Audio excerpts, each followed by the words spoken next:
देखिए बच्चों, exercise on conjunction.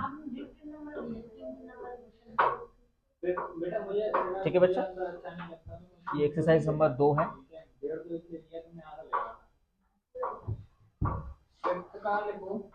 पहला सेंटेंस में क्या किया बेटा? Do so you like. तो आप जानते हैं डू के बाद क्या आएगा? सो नहीं आएगा, यहाँ पर लगाया जाएगा एस। क्या लगाया जाएगा? एस लगाया जाएगा। ठीक है ना? Do as you like. ठीक है, करिए जैसा तुम्हें अच्छा लगता है। Number 2, unless you do not work hard. फिर अब वही वाली बात, अनलेस एक नेगेटिव वर्ड होता है, फिर यहाँ पे उन्होंने गड़बड़ कर दिया तो डू नॉट नहीं आएगा, यहाँ क्या आएगा? ठीक है ना, यू वर्क हार्ड। ये सेंटेंस पहले वाली एक्सरसाइज में भी आया था ना। थर्ड वाला, थर्ड वाला बताओ, work hard unless you want to pass. बताइए, बनाए नहीं, वर्क हार्ड। अब यहाँ पर कह रहा है अनलेस। अनलेस दिखाता है कंडीशन के लिए और अनटिल आता समय के लिए। दोनों दोनों शब्दों को मतलब समझो। अनटिल दिखाता समय के लिए और अनलेस दिखाता है किसके लिए? कंडीशन के लिए, शर्त के लिए। और यहाँ पे वो क्या कहना चाह रहा है भाई?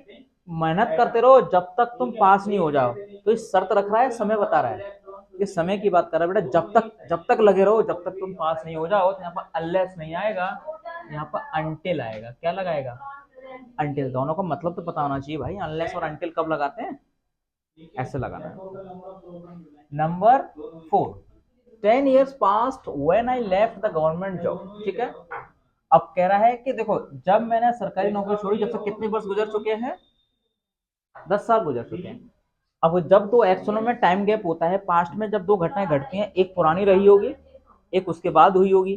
तो पुरानी वाली घटना को किससे बनाते हैं? पास्ट परफेक्ट से बनाते हैं। नहीं, उसके बाद जो होती है वो न्यू पास्ट होता है। न्यू पास्ट का मतलब पास्ट इंडेफिनिट होता है। तो वैन वाला सेंटेंस तो आपने लगाया पास्ट इंडेफिनिट, तो यहाँ पे क्या लगाओ? 10 years हैड पास्ट। क्या लगाएगा यहाँ पे? हेड लगाओगे। क्या लगाओगे? हेड। कि भैया जी 10 साल बीत चुके हैं जब से मैंने गवर्नमेंट जॉब छोड़ी है। ठीक है। Number 5, look after you leap. वो कह रहा है देखो कूदने के बाद।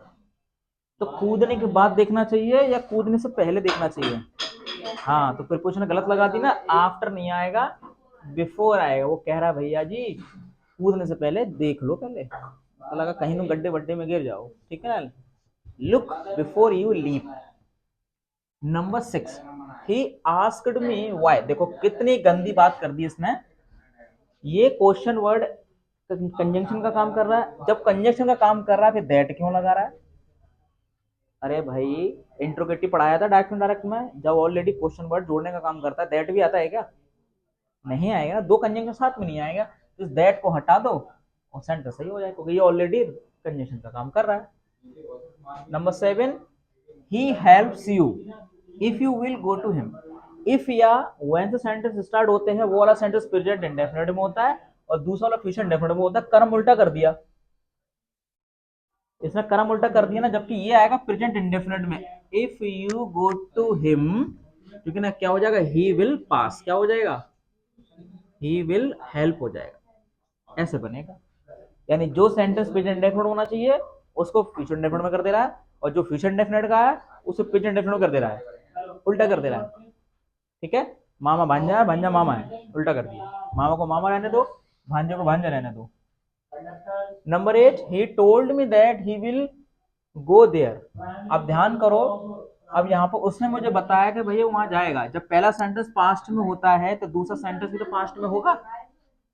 पहला सेंटेंस किस में आएगा? पास्ट में। कंडीशनल हम दैट लगा दी, कोई दिक्कत नहीं है, लेकिन यहाँ पर विल नहीं आएगा, यहाँ क्या लगाया जाएगा? वुड लगाया जाएगा। ठीक है। Number 9, he came after I left. अब ध्यान करो, बिफोर और आफ्टर वाला सेंटेंस मैंने बताया था। ही केम आफ्टर आई लेफ्ट, मेरे जाने का वह आया। तो अब मुझे बताओ क्या आएगा? आफ्टर के बाद सेंटेंस किस में आता है? पास्ट परफेक्ट में आता है ना। तो क्या करोगे? After I had left.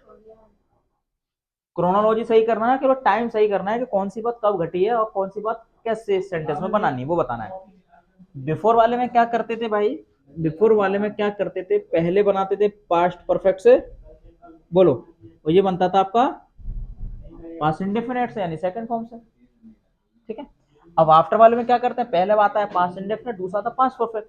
तो कह रहा भाई मेरे आने के बाद वह आया, यानी आने का काम पहले हो गया ना, मेरे जाने का काम पहले हो गया ना, तब वो आया है। और जो काम पहले हो गया है उसको पास्ट परफेक्ट में बनाओ, जो बाद में हुआ है तो पास्ट इंडेफिनिट में बनाओ। वही बातें चल रही है जो मैंने आपको बताई पहले। ही एज वेल एज यू, और मेन सब्जेक्ट क्या है मेरा, एज वेल एज वाले ऐसे दो सब्जेक्ट जुड़े हुए हैं, एक ही जुड़ा है एक यू जुड़ा है। तो आर किसके अकॉर्डिंग आएगा, यू के अकॉर्डिंग आएगा, ही के अकॉर्डिंग आएगा, ही के अकॉर्डिंग आएगा, क्योंकि पहले वाला सब्जेक्ट मेन है ना, तो पहला सब्जेक्ट ही है, तो यहाँ पे क्या आएगा, आर नहीं आएगा, यहाँ पर इज लगाएंगे, ठीक है। यस और नो,